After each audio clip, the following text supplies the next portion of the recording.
CCS Grand Slam Champion. Di kinaya ang power ng Creamline. Pons kinargahan ng atake. Tinapatan pa si Perez. Acuna kinulam ang CCS pero di umubra. Makandili pinahirapan ang opensa ng Creamline.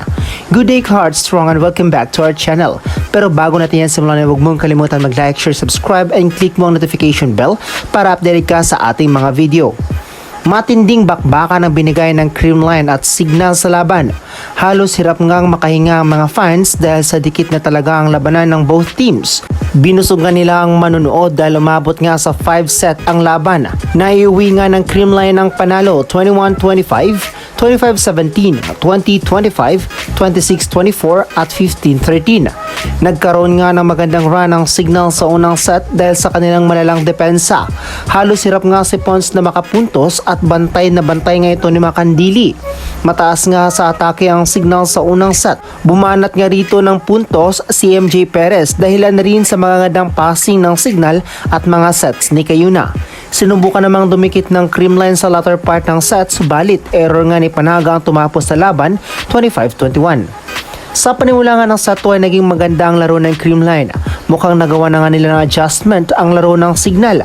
Patuloy na nga sa pag-atake sina Staunton at Pons at binuwian nga ito sa opensa ang HD Spiker. Lumobo nga ang kalamangan sa pagpalit ni Gemma Galanza sa service line at hirap nga silang i-receive ito at mostly ay free ball ito para sa CCS. Block nga ang panlaban ng Creamline sa latter part ng set kaya't hirap makapunto si Troncoso.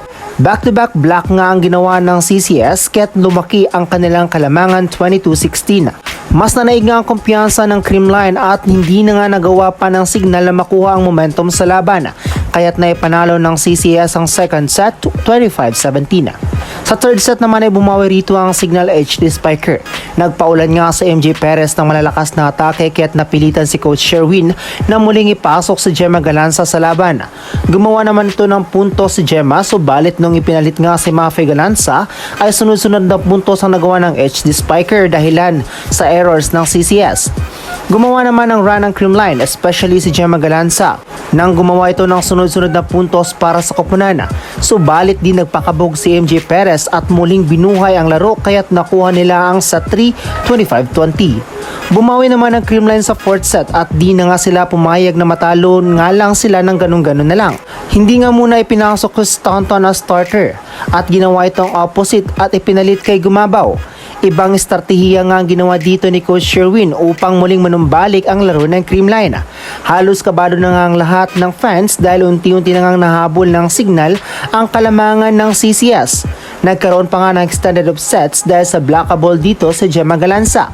Subalit bumawi nga si Gemma at siya nga nagtapos sa fourth set nang nablock nito si Basas 26-24. Nakakabang fifth set naman ang ginawa ng both teams sa laban. Tapatang MJ Perez versus Pons at Staunton. Kita nga sa galawan ni Perez na pagod na ito, ipinilit pa rin ng Signal ang laban. Subalit nakuha na nga ng CCS ang momentum sa laban at dahil dito ay nakuha nila ang kauna-unang Grand Slam champion sa torneo, 15-13. It's a best for both teams dahil walang sukuan nga nangyari. Kudos pa rin sa effort ng Signal HD Spiker, especially si Perez na kumamada ng 40-point mark para buhatin ang Signal. But still, Creamline get the Grand Slam at kauna-unahang club teams na nakakuha ng ganitong titulo sa buong PVL Conference.